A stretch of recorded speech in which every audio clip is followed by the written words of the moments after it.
Sirius, the headmaster conceded.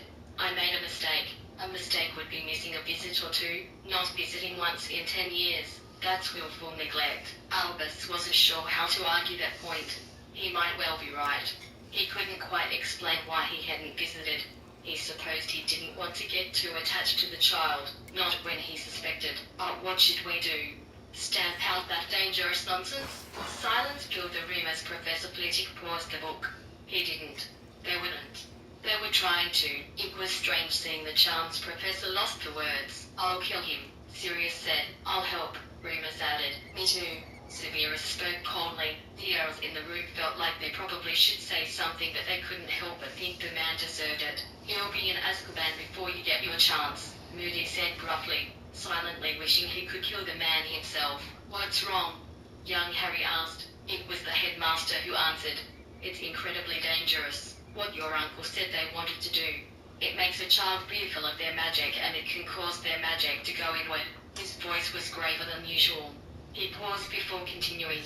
It always destroys the child and, well, it's been known to level entire cities. That evening, he visited Harry in his cupboard. Did he George asked. His head did, Harry answered. Even that amazes me. Where's my letter? I have burned it. He didn't. Several people cried. Why does anything this man does surprise you at this point? He's vile. Lucius and Arthur nodded their agreement. It was not a mistake. Dudley's second bedroom. That boy had 2 bedrooms? Ron asked. He couldn't believe it. His best friend was forced to sleep in a cupboard while his cousin had 2 bedrooms. He couldn't help but feel really stupid for all the times he felt jealous of Harry. How could he have been jealous of someone who had so little? How selfish was he? They're scared, Moody said, clearly happy about it. Worried the wizards will come for them. Why? Said Harry. Don't knock it, Hermione said. No. Always be wary of people who suddenly want to give you something. Especially people who have never shown you that sort of kindness before. Moody didn't want the boy to trust people like his uncle. Better to be safe than foolish. Don't ask questions. They've never been touched. What? Hermione looked horrified. Untouched books? I'm not sure Dudley can actually read, young Harry admitted. From downstairs. Make him get out. Someone shut the child up, Severus grumbled. Harry sighed. Today he'd rather be back in his cupboard with that letter than up here without it. What? Ron asked. Even then that letter represented freedom. Someone, somewhere, was trying to reach me, and if I was lucky they might just take me away. You didn't even know who they were. Almost anyone would be better than the Dursleys, young Harry said, and everyone was surprised when older Harry nodded his head in agreement. Next morning, made Dudley go and get it. He was being nice, young Harry asked. Yay, that was the scariest thing of all. Harry actually shivered at the thought of a nice Uncle Vernon. They heard him banging things. Wrestled Dudley to the ground to get the letter from him. They're an awfully violent family, Professor Sprout remarked, which was made difficult. Around the neck from behind. So, you had experience wrestling Drells? Ron said. You should have said, Drells? Several people asked, but Harry just shook his head and told them it would come up later. After a minute, he had a plan. Oh dear. Hermione covered her face with her hands. Merlin Sagittarius. This is guaranteed to go wrong, Ronald. Both Mrs. Weasley's chided him. The repaired alarm clock. Towards the front door. Well, actually that's a pretty good plan, Hermione conceded. My plans usually are, both Harrys defended. Well, yeah mate. Ron looked awkward, but they also usually go wrong. That's the pot to luck, Remus said. And it went wrong, Ron said pointedly. Harry leaped into the air. Something alive. Please be your uncle. Please be your uncle. The 2 Georges chanted while Fred did the same, but wishing for Dudley. Lights clicked on upstairs.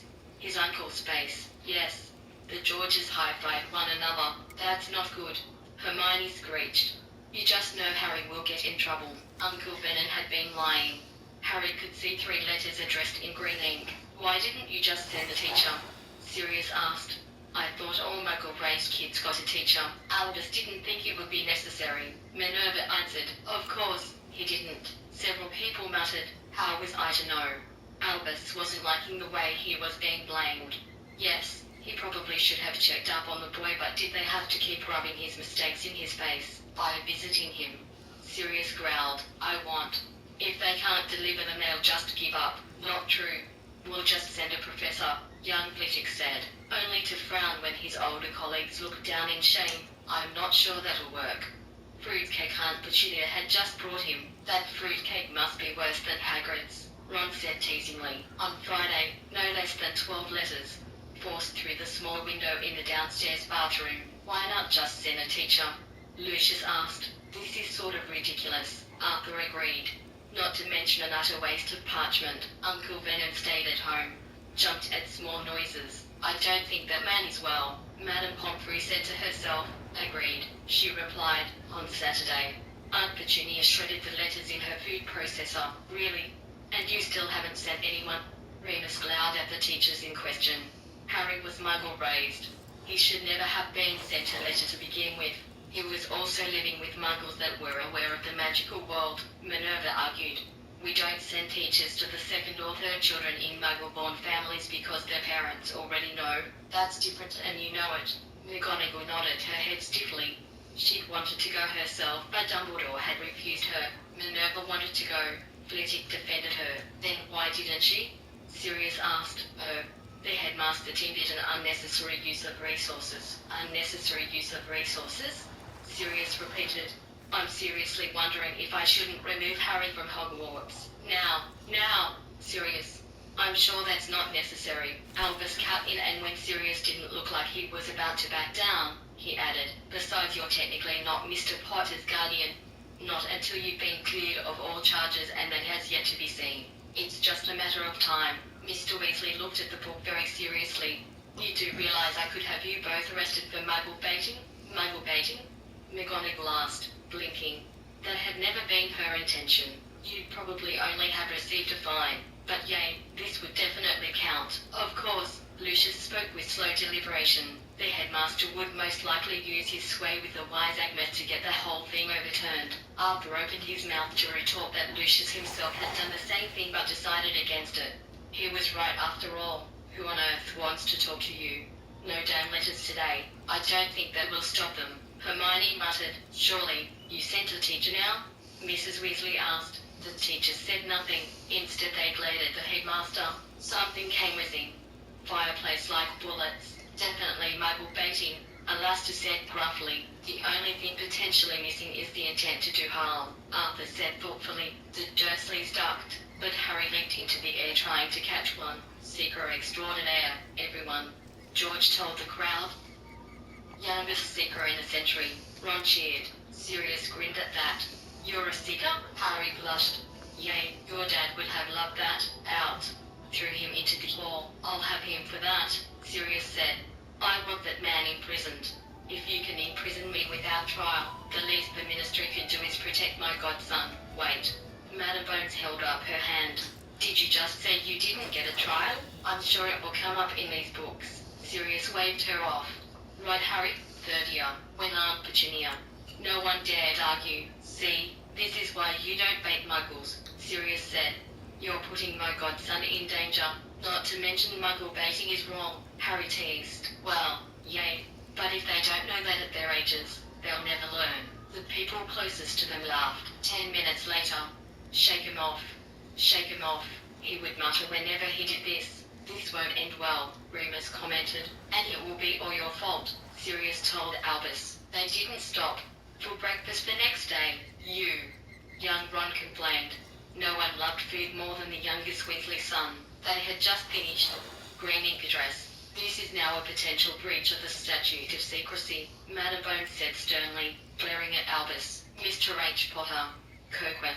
Why Coqueth? Snape couldn't help but ask. Why would Petunia go back to the place where she'd grown up if she was trying to outrun wizards? Harry made a grab. Daddy's gone mad, hasn't he? Oh, silly eagle duddykins, George said in a sickeningly sweet voice. Your dad's been mad for years. Uncle Vernon had parked at the coast and disappeared. This could get very ugly, Remus said. The man is clearly deranged. It started to rain. Still, you weren't 11 every day. I'll fix that, Sirius said. You'll never have a bad birthday ever again. It's okay, Sirius, Harry tried to say. He didn't like people making a fuss about him. And more presents than your cousin, Sirius added gruffly. You'll spoil him. Mrs. Weasley complained loudly. So what if I do? He's my godson. I'll spoil him if I like.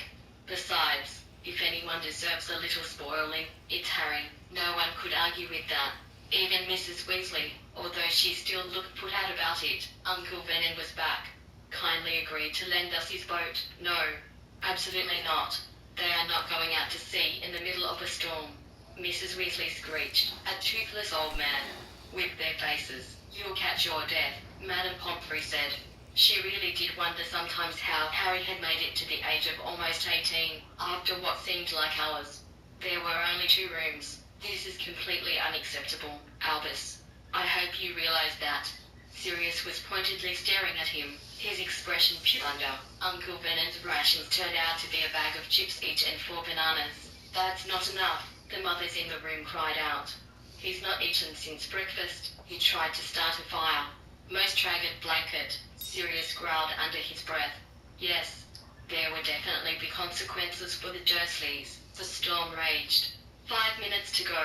There were pitiful looks in all directions, so both Harrys hid their face in their godfather's shoulder. Harry heard something creak. 4 minutes to go. Morbid much, Potter? Draco gave Harry a strange look. Maybe the house. Was the rock crumbling into the sea? Harry, Hermione exclaimed. Must you always imagine the worst? Harry simply shrugged. In his experience, the worst tended to come for him. 1 minute.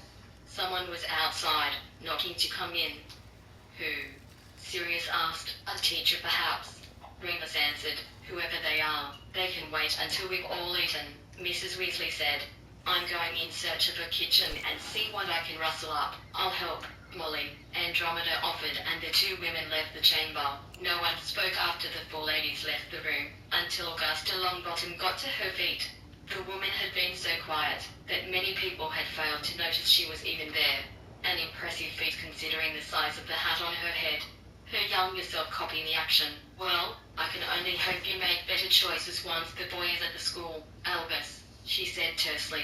Or I promise you the Board of Governors will act. Then she turned away and instructed Neville that they should go and take a look about. Her threat brought the others out of their stupor.